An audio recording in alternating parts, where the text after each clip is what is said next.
Hello guys! Welcome to my channel! I'm Agos Vlog. May bago tayong recipe ngayon guys. Ito ay fancy. Or yung rice vermicelli. Hindi siya rice vermicelli. What do you call this? Basta fancy siya guys. Yan. Parang bihon.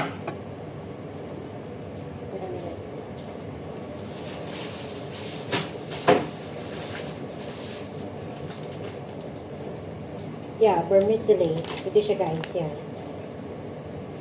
Dalawang piraso yan, dalawang pa. At ito ang ating fish fillet.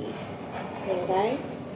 Fish fillet ito yung wala ng bones yan guys. Kaya siya fillet. Ilagyan ko ito ng paminta at saka corn flour para malambot ang ating fish. At ito ang ilalagay natin dito sa ibabaw ng fancy. Ganyan lang. Kamay ko na kasi malinis naman yung kamay ko. Dahil pagkatapos natin naghugas. Ayan. Tapusin lang natin yan. Ito guys ay ilalagay natin sa ibabaw ng fish fillet. Ito ay tong choy. Tong choy sa Chinese. Preserve ito na vegetables guys. Masarap ito kahit lagyan mo ng itlog, iprito mo with this. Masarap na siya tapos spring onion. Ayan. Kaya ko i-slice ng ganito maliliit dahil ito ang ilalagay natin sa ibabaw ng ating fish fillet bago natin i-steam. Ayan. Tapusin lang natin ito guys. Ayan guys. Na-slice na natin ang ating tong choy. At ito ng ating fish fillet. Ayan. Yung sa ilalim ay fancy.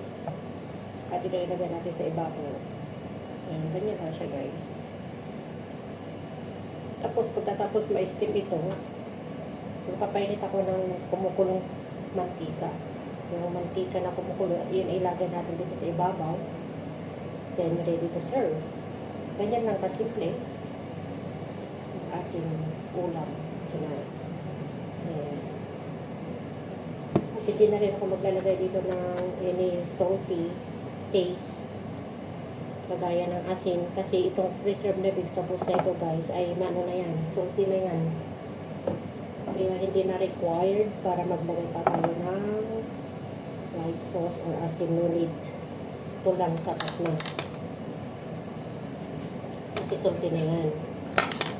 Malamang masarap to guys bagong recipe, bagong recipe.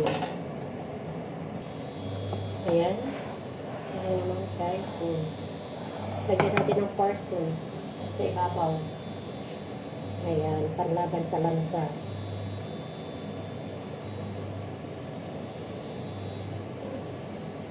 Tuloy pa natin.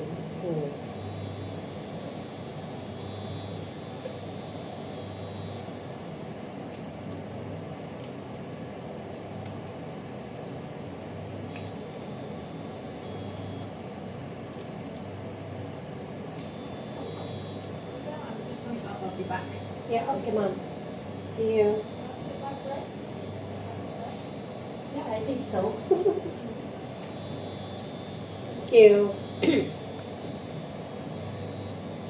Ayan, pwede na yan i-steam guys. Ready to steam. Pagkatapos maluto ito, i-steam ko ito ng ano.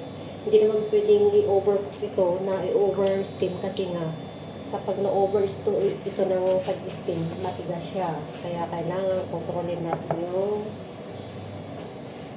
pag-steam mga 7 minutes. Okay na to. 7 or 8 minutes guys.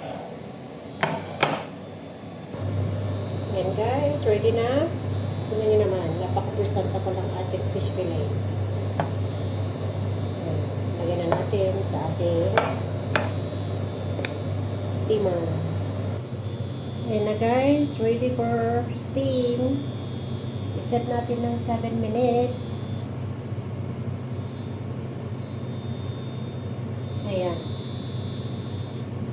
Ayan, ganyan na siya guys. Pagkatapos may steam ng after 7 minutes, magpapakulo lang ako ng mainit na cooking oil at yun ilagay natin sa ibabaw, then ready to serve. wag na tayo maglagay ng ini light sauce dahil yung preserved vegetables it's already salty. Thank you everyone for watching. Bye! Ayan guys, kung nakikita niyo yung cooking oil, talagang very hot na siya guys. Ito na ilalagay natin dito sa ating fish. Ganyan lang siya guys. Ayan. Ganyan lang kasimple. Dahil kailangan natin ng sabaw. Naglalagay tayo dyan ng chicken stock para may sabaw siya guys. Magkalasa naman ang ating fish kahit salty na yung preserved vegetables. Ayan. Painit lang natin saglit. Okay. Ayan. Instead na light sauce ang ilagay natin, ito na lang para may sabaw. Ayan. Oh. Napakasarap. First time kong gawin ito guys, pero itong isda na ito guys, masarap to. Kahit istimula na napakasimple, malasa. Ayan na guys. Ang resulta ng ating fish fillet. Ayan. Tignan nyo naman, napakagandang tignan. Napakasimple lang siya guys. At naglagay ako dito ng ginger juice. Gumamit ako nito guys. Para panlaban sa lansa. Yan ang ginamit ko. Grinain ko lang yung yung ginger, tapos ginanyan ko lang dyan. Bago ko nilagyan ng cooking oil na kumukulo. Ayan, thank you for watching everyone. I hope you like it. Napakasimpleng steamed fish fillet na may fancy at saka parsley at saka tong choy sa Chinese.